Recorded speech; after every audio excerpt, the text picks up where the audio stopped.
అందరికీ నమస్తే, నేను మీ తిరుపతి. తెలంగాణ ముఖ్యమంత్రి రేవంత్ రెడ్డి గారు డైవర్షన్ పాలిటిక్స్ చేస్తున్నాడనే చర్చ సోషల్ మీడియాలో గట్టిగా ప్రచారం అవుతున్నది. చాలా మంది రాజకీయ విశ్లేషకులు, సీనియర్ జర్నలిస్టులు కూడా రేవంత్ రెడ్డి వ్యవహారం పట్ల మాట్లాడుతూ ముందుకు వస్తున్నారు. So Revanth Reddy sir politics ని మొత్తం డైవర్ట్ చేస్తున్నాడు. రేవంత్ రెడ్డి ఇచ్చినటువంటి 6 గ్యారెంటీలు, ఆయన ఇచ్చినటువంటి 420 హామీల గురించి తెలంగాణ సమాజం డిస్కస్ చేస్తా ఉన్నారు. మాకు 2500 రూపాయలు ఇస్తా అని చెప్పినారు, ఇంకా ఇయ్యలేదని చెప్పి మహిళలు క్వశ్చన్ చేస్తా ఉన్నారు. తర్వాత 4000 రూపాయలు పెన్షన్ ఇస్తా అని చెప్పి మీరే చెప్పారు, సంవత్సరం పూర్తయినా కూడా ఇప్పటిదాకా రాలేదని చెప్పి ఒకవైపు వృద్ధులు కాంగ్రెస్ పార్టీని క్వశ్చన్ చేస్తా ఉన్నారు. తర్వాత వికలాంగులు కూడా మాకు 6000 రూపాయల పెన్షన్ ఇస్తా అని చెప్పి ఇప్పటిదాకా రాలేదని చెప్పి వాళ్ళు క్వశ్చన్ చేస్తున్నారు. 15000 రూపాయల చొప్పున రైతు బంధు ఇస్తా అని చెప్పినటువంటి కాంగ్రెస్ ప్రభుత్వం ఇప్పటిదాకా ఈ సంవత్సరం మొత్తంలో 2 దఫాలు రైతు బంధు రావాలి, మాకు రాలేదని చెప్పి రైతులు ఒకవైపు ఆందోళన చేస్తా ఉన్నారు. రైతులు కూడా కాంగ్రెస్ ప్రభుత్వాన్ని నిలదీసే ప్రయత్నం చేస్తున్నారు. తర్వాత రుణమాఫీ కేవలం 70% అయింది, ఇంకా 30% పూర్తి కాలేదని చెప్పి రైతులు ఒకవైపు ఆందోళన వ్యక్తం చేస్తున్నటువంటి సిచ్యువేషన్స్ మనం చూస్తున్నాం. తర్వాత ఆటో డ్రైవర్లు కూడా మమ్మల్ని ఇబ్బంది పెట్టిండు రేవంత్ రెడ్డి, తీవ్రంగా మమ్మల్ని నష్టపరిచిండు అని చెప్పి ఆటో డ్రైవర్లు కూడా మాట్లాడుతూ ముందుకు వస్తున్నారు. తర్వాత హైడ్రాకి సంబంధించినటువంటి బాధితులకు దాదాపు ఒక 40 నుండి 50% ఇంకా వాళ్ళకు డబుల్ బెడ్రూమ్ అలాట్ చేయలేదు. వాళ్ళని ఇల్లు కూల్చేసారు, వాళ్ళని అట్లనే పెట్టే ప్రయత్నం చేశారు. ఇంకా వాళ్ళకి డబుల్ బెడ్రూమ్ రాలేదు, ఇంకెప్పుడు ఇస్తారు, మా బతుకులు ఆగం చేసిన రేవంత్ రెడ్డి అని చెప్పి హైడ్రా బాధితులు కూడా కొంత మండిపడేటటువంటి ప్రయత్నం చేస్తున్నారు. తర్వాత ఒకవైపు నిరుద్యోగులకు సంబంధించినటువంటి వ్యవహారం, మాకు 4000 రూపాయల చొప్పున నిరుద్యోగ భృతి ఇస్తా అని చెప్పి రేవంత్ రెడ్డి సార్ చెప్పిండు, ఇయ్యలేడు, ఇప్పటిదాకా ఇస్తాడా ఇయ్యడా అనేటటువంటి ఒక క్వశ్చన్ మార్కులోనే ఉన్నామని చెప్పి నిరుద్యోగులు కూడా ఆందోళన వ్యక్తం చేస్తున్నారు. తర్వాత ఉద్యోగులు కొంతమంది ఇట్లా మాట్లాడుకుంటూ పోతే చాలా మంది తెలంగాణ రాష్ట్రంలో ఉన్నటువంటి జనం దగ్గర 60% కాంగ్రెస్ ప్రభుత్వం పైన వ్యతిరేకంగా మారినారు. 6 గ్యారెంటీల గురించి డిస్కస్ చేస్తున్నారు, 420 హామీల గురించి కాంగ్రెస్ ప్రభుత్వాన్ని క్వశ్చన్ చేస్తున్నారు. అయితే ఇప్పుడు రాబోతున్నటువంటి సర్పంచ్ ఎన్నికల మీద ప్రధానమైనటువంటి దృష్టి పెట్టిండు ముఖ్యమంత్రి రేవంత్ రెడ్డి. ఇప్పుడు పబ్లిక్ ఆల్రెడీ కాంగ్రెస్ ని క్వశ్చన్ చేస్తున్నారు. రేవంత్ రెడ్డి పైన పెద్ద ఎత్తున వ్యతిరేకత వచ్చింది. కాంగ్రెస్ హైకమాండ్ కూడా రేవంత్ రెడ్డి పైన సీరియస్ ఉన్నది. కాబట్టి ఈ చర్చని మొత్తం డైవర్ట్ చేయడానికి, ఈ చర్చని మొత్తం కూడా పక్కదారి పట్టియడానికి ఇప్పుడు పబ్లిక్ ఏమో ఒక ట్రాన్స్ లో ఉన్నారు. ట్రాన్స్ అంటే ఏంది? అల్లు అర్జున్ తప్పు చేసిండు, అల్లు అర్జున్ అది, అల్లు అర్జునే మొత్తం టాపిక్. ఇప్పుడు మీడియా టాపిక్ అల్లు అర్జును, ముఖ్యమంత్రి టాపిక్ అల్లు అర్జును, మంత్రుల టాపిక్ అల్లు అర్జును, మొత్తం ఒక డైవర్షన్ పాలిటిక్స్. మొన్నటిదాకేమో హైడ్రాకి సంబంధించిన ఘటన, తర్వాత మొన్నటిదాకా రైతు బంధు, రుణమాఫీ, పెన్షన్, ఇవన్నిటిపైన ఒక చర్చ నడిచింది. రేవంత్ రెడ్డి ఎప్పుడైతే అసెంబ్లీలో దగ్గర 25 నిమిషాల పాటు ఆయన అల్లు అర్జున్ కి సంబంధించినటువంటి టాపిక్ తెరపైకి తీసుకొచ్చిండో కథం, మొత్తం అల్లు అర్జున్ అనేటటువంటి టాపిక్ తెరపైకి వచ్చింది. ఆఖరికి ఇంకో చర్చ ఏమొచ్చింది తెలుసా? భారతీయ జనతా పార్టీ కీలక నేత, ఆయన కేంద్ర మంత్రి బండి సంజయ్ కుమార్ మాట్లాడినటువంటి మాటలు ఇప్పుడు తెలంగాణ రాష్ట్రంలో ఒక పెను సంచలనంగా మారింది. బండి సంజయ్ అన్న ఏం చెప్తున్నాడంటే, కావాలనే అల్లు అర్జున్ టాపిక్ అసదుద్దీన్ ఆయన తోటి అక్బరుద్దీన్ ఓవైసీ తోటి రేవంత్ రెడ్డి ఒక క్వశ్చన్ అడిపించుకున్నాడు. లాస్ట్ కు అసెంబ్లీ సెషన్స్ ముగిసేటటువంటి కార్యక్రమం, అంటే ఒక 10 నిమిషాలు అయితే అసెంబ్లీ క్లోజ్ అయిపోతుంది. క్లోజ్ అయ్యే సమయంలో అక్బరుద్దీన్ ఓవైసీ అని నిలబడి, మీరు అల్లు అర్జున్ గురించి స్పందించరా, అల్లు అర్జున్ గురించి మాట్లాడరా, ఏం గవర్నమెంట్ మీద అని చెప్పి అల్లు అర్జున్ పైన అక్బరుద్దీన్ ఓవైసీ కూడా ఫైర్ అయిండు. రేవంత్ రెడ్డిని మాట్లాడమని చెప్పి చెప్పిండు. అయితే బండి సంజయ్ అన్న ఏమంటున్నాడంటే, అక్బరుద్దీన్ తోటి కావాలనే రేవంత్ రెడ్డి క్వశ్చన్ అడిపించుకొని అల్లు అర్జున్ టాపిక్ రేవంత్ రెడ్డి 25 నిమిషాల పాటు మాట్లాడే ప్రయత్నం చేసిండు. అల్లు అర్జున్ గురించి ఘాటుగా స్పందించే కార్యక్రమం చేసి అల్లు అర్జున్ క్యారెక్టర్ ని అసోసియేషన్ చేసే విధంగా రేవంత్ రెడ్డి అసెంబ్లీలో డిస్కస్ చేసింది అనేది వినబడుతున్న చర్చ. అయితే అసెంబ్లీ అనేది చాలా పెద్ద చర్చ నడుస్తాయి కదా. అసెంబ్లీలో ఏదైనా బిల్లు పాస్ కావాలంటే అసెంబ్లీలోనే అవుతుంది. ఏ అంశం పైన అయినా, అది రైతు బంధు అయినా, రుణమాఫీ అయినా, ఏదైనా కూడా అసెంబ్లీ నిర్ణయం తీసుకున్నదంటే కథమే ఇక. ఎందుకంటే ప్రతిపక్ష పార్టీకి సంబంధించిన నేతల డిస్కషన్ కూడా, కొన్ని వాళ్ళ సజెషన్స్ కూడా తీసుకుంటారు. ఇవన్నీ తీసుకుని ముందుకు నడుస్తాయి కాబట్టి, సో అసెంబ్లీలో అంత పెద్ద శాసనసభలో ముఖ్యమంత్రి రేవంత్ రెడ్డి అల్లు అర్జున్ ఒక సంఘటన గురించి 25 నిమిషాల పాటు మాట్లాడే చిన్న ఇష్యూ కాదు కదా, చాలా పెద్ద ఇష్యూ అన్నట్టే కదా. ఎందుకంటే అసెంబ్లీ అనేది నాట్ ఓన్లీ 4 కోట్ల మంది జనాలు, వీళ్ళే మాత్రం తెలంగాణకు సంబంధించిన సమాజం ఏం చూడరు, నేషనల్ మీడియా కూడా ఫోకస్ చేస్తుంది. అన్ని మీడియా రంగాలలో ఈ అసెంబ్లీకి సంబంధించినటువంటి చర్చ నడుస్తుంది. కాబట్టి రేవంత్ రెడ్డి మాట్లాడినటువంటి మాటలు మొత్తం దేశం అంతటి ఇప్పుడు కుదిపేసేటటువంటి కార్యక్రమం. ఎందుకంటే అల్లు అర్జున్ కి పోలీసులు చెప్పినా కూడా అల్లు అర్జున్ వినలేదు. అల్లు అర్జున్ దగ్గరికి పోయి పోలీసులు రిక్వెస్ట్ చేసిన అల్లు అర్జున్ బయటికి రాలేదు. నేను సినిమా చూసినాకనే పోతా, నేను అది చేసినాక పోతా, ఇది చేసినాక పోతా అని చెప్పి అల్లు అర్జున్ కొంత అత్యుత్సాహం ప్రదర్శించిండు. ఆయన ఓవర్ యాక్షన్ తోటే ఒక ప్రాణం కోల్పోయిందని చెప్పి ముఖ్యమంత్రి రేవంత్ రెడ్డి మాట్లాడే ప్రయత్నం చేసిండు. అసెంబ్లీలో చాలా ఘాటు వ్యాఖ్యలు చేసేటటువంటి కార్యక్రమం చేసిండు.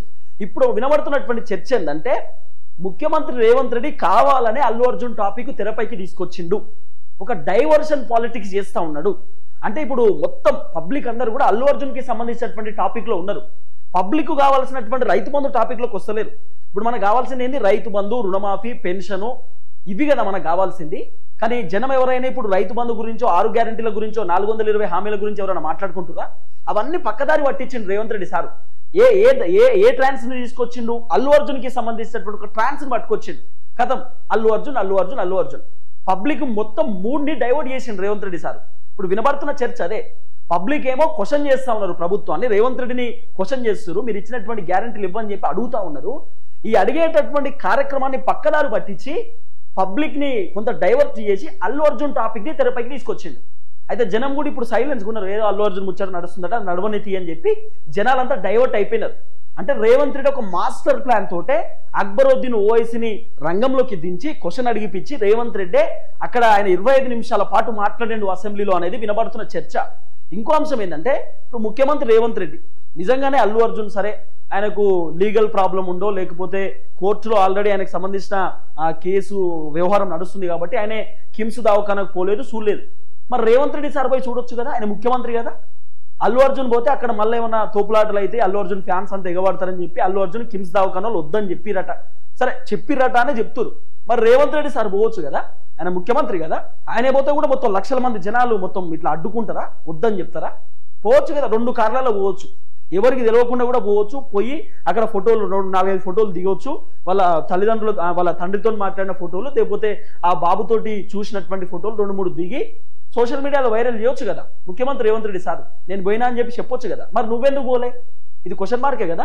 అల్లు అర్జున్ పోలే. అల్లు అర్జున్ పోవడానికి 100 రీజన్స్ ఉన్నాయేమో, కావాలని పోలేదు, అది వేరే విషయం. కానీ నువ్వెందుకు పోలే అనేది చెప్పాలి కదా. మరి నువ్వు ముఖ్యమంత్రి హోదాలో ఉన్నావు కదా. ఆఖరికి అసెంబ్లీ అయిపోయిన తర్వాత కోమటిరెడ్డి వెంకటరెడ్డి వేయండు. కోమటిరెడ్డి వెంకటరెడ్డి పోయి ఆయనకు సంబంధించినటువంటి చారిటీ నుండి, ఆయనకు ఒక ట్రస్ట్ ఉంది, ఆ ట్రస్ట్ నుండి 25 లక్షల రూపాయల చెక్ ఇచ్చిండు. మళ్ళీ ఏమంటాడు? ఎవ్వరు పైసలు ఇచ్చినా మీరు తీసుకోకండి, ఎవ్వరు పైసలు ఇచ్చినా మీరు తీసుకోవద్దంటే, అల్లు అర్జున్ ఇచ్చినా కూడా తీసుకోవద్దు అంటున్నాడు కోమటిరెడ్డి వెంకటరెడ్డి. ఎవ్వరు పైసలు ఇచ్చినా తీసుకోకుర్రి, మొత్తం గవర్నమెంటే భరిస్తుంది, అది 10 లక్షల రూపాయల ఇంజెక్షన్ అయినా సరే మేమే ఇస్తామని చెప్పి కోమటిరెడ్డి చెప్తున్నాడు. అంటే ఇదంతా ఒక డైవర్షన్ పాలిటిక్స్ లెక్క కనబడతలేవా? ఆల్రెడీ అల్లు అర్జున్ ఆయన 7 లక్షల రూపాయలతో ఒక్కొక్క ఇంజెక్షన్ చేపిస్తున్నాడు అనేది వినబడిన చర్చ.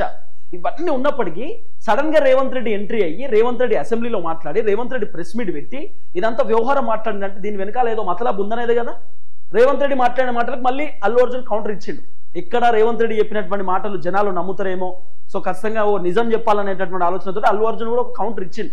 ఆ కౌంటర్ ఏం చేసిరు వీళ్ళు? ముఖ్యమంత్రికే కౌంటర్ ఇస్తాడా, ముఖ్యమంత్రి పైన మరలబడతాడు అల్లు అర్జున్, ఆయన కథ ఎంత, ఆయన లెక్క ఎంత అని చెప్పి కథం ఇక రేవంత్ రెడ్డి రివర్స్ అటాక్ చేసేటటువంటి ప్రయత్నం చేస్తున్నాడు. పోలీసులను పెట్టి, పోలీసులతో ప్రెస్ మీట్ పెట్టియడము, తర్వాత కొంతమంది నిన్న ఉస్మానియా యూనివర్సిటీకి సంబంధించినటువంటి జేఏసీ లీడర్స్ పోయి అల్లు అర్జున్ ఇంటిపైన ఏకంగా దాడి చేయడము. దాడి చేసిన 6 గంటలు 7 గంటలు కేవలం 5 గంటలలో వాళ్ళకి బెయిల్ వచ్చేసింది. ఆల్రెడీ బెయిల్ మంజూరు చేసింది కోర్టు, ఇంటికి కూడా వచ్చేసింది వాళ్ళంతా. అంటే దీని వెనకాల ఒక మతలబ్ ఉంది, దీని వెనకాల ఏదో నడుస్తుంది అన్నది వినబడుతున్నటువంటి చర్చ. ఏం లేదు, మీరు చూడు, మీరు రాసి పెట్టుకోర్రి. ఈ అల్లు అర్జున్ కి సంబంధించిన టాపిక్ ఇంకా దాదాపు ఒక 15 రోజుల దాకా నడుస్తుంది. 15 డేస్ దాకా ఇదే టాపిక్ నడుస్తుంది. మీరు రాసి పెట్టుకోండి, నేను చెప్తున్నా కదా. 15 రోజుల దాకా మొత్తం ఇదే టాపిక్ ని ముఖ్యమంత్రి రేవంత్ రెడ్డి సార్ నడుపుతాడు. ఎందుకంటే రేవంత్ రెడ్డి సార్కు దాదాపు జనవరిలోనో ఫిబ్రవరిలో సర్పంచ్ ఎన్నికలకు సంబంధించినటువంటి షెడ్యూల్ రాబోతున్నది. ఈ సర్పంచ్ ఎన్నికల షెడ్యూల్ వస్తుంది కాబట్టి ఈ సర్పంచ్ ఎన్నికలలో రేవంత్ రెడ్డి సార్ని క్వశ్చన్ చేయొద్దు పబ్లిక్. ఆల్రెడీ రేవంత్ రెడ్డి పైన వ్యతిరేకత ఉన్నది. ఈ వ్యతిరేకతని ఇప్పుడు రేవంత్ రెడ్డి తగ్గించుకోవాలంటే, ఈ వ్యతిరేకతను పక్కదారి పట్టియాలంటే అల్లు అర్జున్ టాపిక్ ని తెరపైకి తీసుకొచ్చింది. ఇక పబ్లిక్ కొన్ని రోజులు మర్చిపోతారు, ఈ రైతు బంధు ఈ కథ అంతా మర్చిపోతారు. అల్లు అర్జున్ టాపిక్ అయిపోయిన తర్వాత సర్పంచ్ ఎలక్షన్ షెడ్యూల్ వచ్చినాక మళ్ళీ గుర్తు పెట్టుకుంటారు. అప్పుడు కొత్త దుకాణం తెరుతాడు. ఇప్పుడు ఏమంటున్నాడు? జనవరి 15వ తారీఖు ఆయన ఎగ్జాక్ట్లీ సంక్రాంతి రోజు 15,000 రూపాయల చొప్పున రైతు బంధు ఇస్తా అని చెప్తున్నాడు. కాబట్టి జనవరి 15వ తారీఖు దాకా ఈ రైతు బంధు టాపిక్ ఇవన్నీ బంద్ చేపిస్తాడు, ఈ వ్యతిరేకత మొత్తం బంద్ చేపిస్తాడు.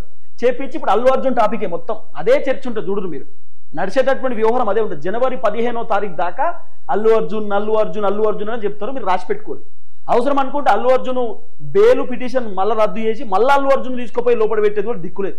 ఎందుకంటే ఆ టాపిక్ నడవడానికి, డైవర్షన్ పాలిటిక్స్ చేయడానికి రేవంత్ రెడ్డి సార్ ఎక్కడికంటే అక్కడ పోతున్నాడు. కేవలం జనాల మైండ్ చేంజ్ చేయాలి. మన పైన ఉన్నటువంటి వ్యతిరేకతను చేంజ్ చేయాలి, వ్యతిరేకతను పక్కన పెట్టి కొత్త టాపిక్ని తెరపైకి తీసుకురావాలి. ఇప్పుడు పబ్లిక్ కూడా ఎట్లుంటారంటే, ఇప్పుడు ఏదైనా టాపిక్ నడుస్తుంది, సీరియస్ టాపిక్ నడుస్తుంది అనుకో, మధ్యలో ఒక ఇంపార్టెంట్ టాపిక్ వచ్చినప్పుడు సీరియస్ టాపిక్ని పక్కన పెట్టి ఇంపార్టెంట్ టాపిక్ పైనే ఉంటారు. ఇక మొత్తం అదే ముచ్చట మీద ఉంటారు. ఇన్ని రోజులు రైతు బంధు అన్నాం, ఇప్పుడు అంటున్నామా? ఎటో రైతు బంధు ఎక్కడిది? ఇంకా ఇప్పుడు అల్లు అర్జున్ అంతే.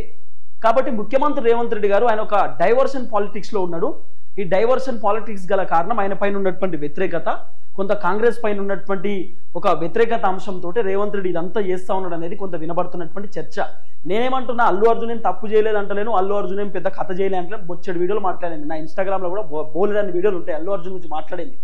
కానీ డైవర్షన్ పాలిటిక్స్ కరెక్ట్ కాదంటున్నా. నిజంగానే అల్లు అర్జున్ తప్పు చేసి ఉంటే లీగల్ గా కోర్టు ఉన్నాయి, న్యాయస్థానాలు ఉన్నాయి, శిక్షించడానికి జడ్జి గారు ఉన్నారు, అందరు ఉన్నారు. ఖచ్చితంగా అల్లు అర్జున్కి శిక్ష పడుతుంది, దాంట్లో వేరే ఆప్షన్ లేదు ఆయన తప్పు చేసి ఉంటే. కానీ ఈ విధమైనటువంటి డైవర్షన్ పాలిటిక్స్ చేసి ఇంకెన్ని రోజులు మాట్లాడతారు అల్లు అర్జున్ గురించి? అల్లు అర్జున్ ఏం దేవుడా? అల్లు అర్జున్ మన దయమా ఆయన గురించే మాట్లాడుకోవడానికి? పొద్దున్న లేతే అల్లు అర్జున్ అంటారు. ఈ మీడియా వాళ్ళు కూడా భలే తయారయ్యారు, మొత్తం అల్లు అర్జున్. రైతు బంధు కదా మనకు కావాల్సింది, పెన్షన్ కదా కావాల్సింది, తులం బంగారం కదా కావాల్సింది, కిట్టు కదా కావాల్సింది మనకు, కేసీఆర్ కిట్టు లెక్క. ఎవరో ఈ రేవంత్ రెడ్డి కిట్ అన్న పెట్టాలి కదా, గవర్నమెంట్ హాస్పిటల్స్ కదా, స్కూల్స్ కదా మనకు బాగా కావాల్సింది. వీటిపైన దృష్టి లేదు మనకు. ఏదో అల్లు అర్జున్ వచ్చిండు కథం అదే టాపిక్. ఇక కోరుకుందాం శ్రీతేజ మంచిగా ఉండాలని కోరుకుందాం, శ్రీతేజ ఆరోగ్యం బాగుండాలని కోరుకుందాం, శ్రీతేజ మంచిగా ఉండాలని మనం ఆ దేవునికి ప్రార్థన చేద్దాం, దేవుని మొక్కుదాం. కానీ ఈ అల్లు అర్జున్ టాపిక్ పక్కన పెట్టి కొంత మీ ప్రభుత్వం ఏదైతే తీసుకున్నటువంటి 6 నిర్ణయాలు, ఏది 6 గ్యారెంటీలు, ఆ 420 హామీల పైన దృష్టి పెడితే మంచిది. ఇవి పక్కన పెట్టి ఇప్పుడు డైవర్షన్ పాలిటిక్స్ చేసి పబ్లిక్ మూడ్ని చేంజ్ చేద్దాం అనుకుంటే ఖచ్చితంగా ఇబ్బంది అవుతుంది. చూద్దాం ఏం జరగబోతుంది.